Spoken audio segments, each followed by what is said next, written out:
So today we're looking for 21st century managers. We are no longer looking for leaders to tell us what to do. We are looking for leaders to follow. So it's really important that we role model ourselves as a 21st century manager. The qualities that young people bring to the workplace is curiosity. They want to know, they want to learn, they want to know where they're going. So the role that they have, where does it evolve to? So it's letting them know that really early. So if you achieve X, Y, and Z, the next opportunity is ABC. If you don't do that and they don't understand what their purpose is for being there, they're going to lose interest, they're going to feel demotivated and devalued. But the skills that they bring, along with that curiosity, is a fresh perspective. They see the world in a slightly different way. So it's encouraging them to share that, to be able to express themselves. They're going to see opportunities that we can't see, but we have to ask them what those opportunities are. So when you're engaging with young people in the workforce, the key is to be really clear. So be clear on what your expectations are, what they're responsible for, what they're accountable for. So they've got big ambitions. They want their roles to be purposeful. They want to know why they're doing something and not just what to do. And the new generation, that Gen Z, are much more curious. So they're much more aware of the world and they're more politically aware. They are much more used to having answers at their fingertips. So they've all got their smartphones. So the answers are open to them. So I'd say you need to really explain to them why they're doing something. So what is their purpose? They're much more aware of the ecosystem that we're working within, way more than we give them credit for. So what they do day to day has an impact, but explain to them what impact that actually is so they understand what their purpose is. So don't assume anything, don't assume that they're going to know anything, especially when it comes to technology.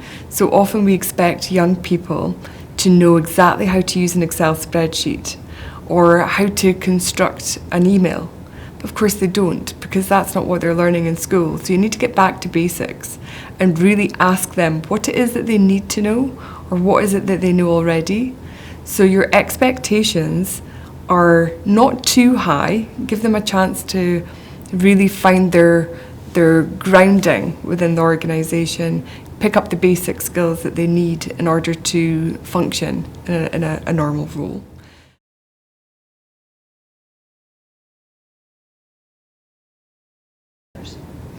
My experience of working with young people is through working with apprentices and interns and graduates in early careers, and their view of the world is that they need a sense of purpose. Their view of the world is that there's opportunities and that there is a whole world out there for them to explore, but they just don't know how to do that. So they feel restricted by their own level of confidence. Perhaps it's their own self-belief. It could be the belief of their parents and their peers that's maybe told them that they can't do something or they don't feel like they can do something.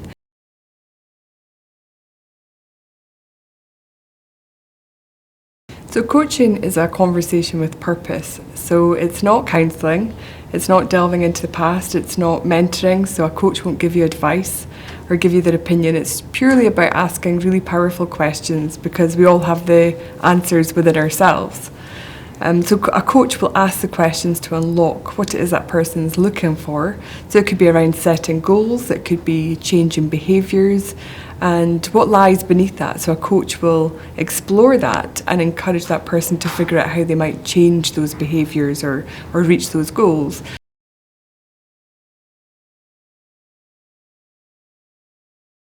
Coaching really empowers young people to be able to figure out the answers for themselves. And when a young person or any person realises that they've already got the answers and they just didn't realise and they've figured out how to answer their own question, it's amazing to watch.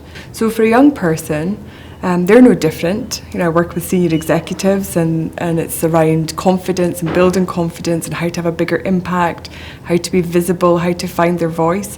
And the same topics come up with for young people too. So it's working with them on a one-to-one basis. So I work with children as young as 9, and it could be around their certain behaviours that are coming through because of certain situations. So we'll work around choice and what that looks like for them and how they can change that. Also for working with young people who've got exams coming up, for example, and are struggling with the workload, they maybe feel overwhelmed, they maybe have care responsibilities at the same time, they've got part-time jobs, so how do they manage all of that? So coaching can really help them to understand how they can get past that feeling of overwhelm and that anxiety, what's causing it, what's the triggers, and for them to create a plan for themselves and how they can reach their own goals and they can pass the exams if that's what their goal is, because they can do it. It's helping them figure out a path and a plan for them to do that for themselves.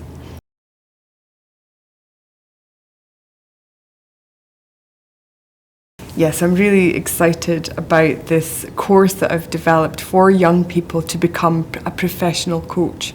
So just like I've gone through training and accreditation and have to have experience and knowledge to be a coach, I'm going to give that same skills and training and knowledge and practice to young people so that they have the skills to be an active listener, to be able to connect with someone, to feel really empowered that they're leaving school with a new profession under their belt already, but they're able to help their peers. So for young people, might not necessarily listen to the adults, and that's fair enough because we don't always know the answer, but they listen to each other. So if young people can coach each other around certain issues or barriers or building on the strengths that they already have, then they're much more likely to listen to each other, but they've got the skills to coach their parents, to coach their teachers, to coach each other, to coach their younger siblings.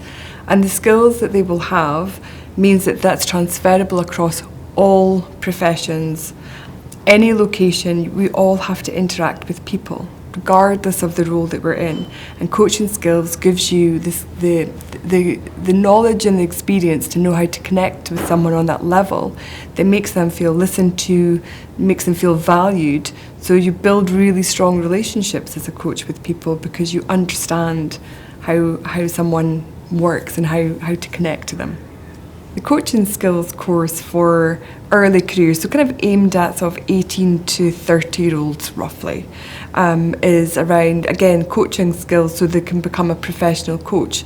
And that might mean being a professional coach internally, so within the organisation that they work for, and can be external, so as a professional coach and have their own external practice. But they will leave with the skills and the knowledge and the practice that they need to call themselves a professional coach. And the course is really laid in the foundations of the International Coach Federation competencies, which means they're trained at the highest standard and recognised a high standard of coaching skills. I was coaching a young person, it was just their first job, and working in quite a large organisation where they were responsible for hosting quite senior meetings with their manager. And they found it really difficult to stand up in front of a room of senior professionals and to challenge back and to be able to control some of the conversation and facilitate some of the conversation. So the coaching was around building the confidence to be able to do that. And we looked at ways of identifying what the triggers were for that person. So they would get really nervous, really anxious, tight feeling in their body, their words wouldn't come out, and they just felt like they were standing like a bit of an idiot. That was their words, that's how they felt. Whereas coaching helped them appreciate, where did that trigger come from? How did they recognise that feeling coming into their body rather than it just happening to them? And then we worked on strategies to help them manage those feelings of nerves, and to also project their voice to be able to get their message across without sounding nervous, even though they were quivering and nervous inside. And a few times of that practice, they were able to do that quite naturally. So practice really is the key for someone who is trying to create a new habit.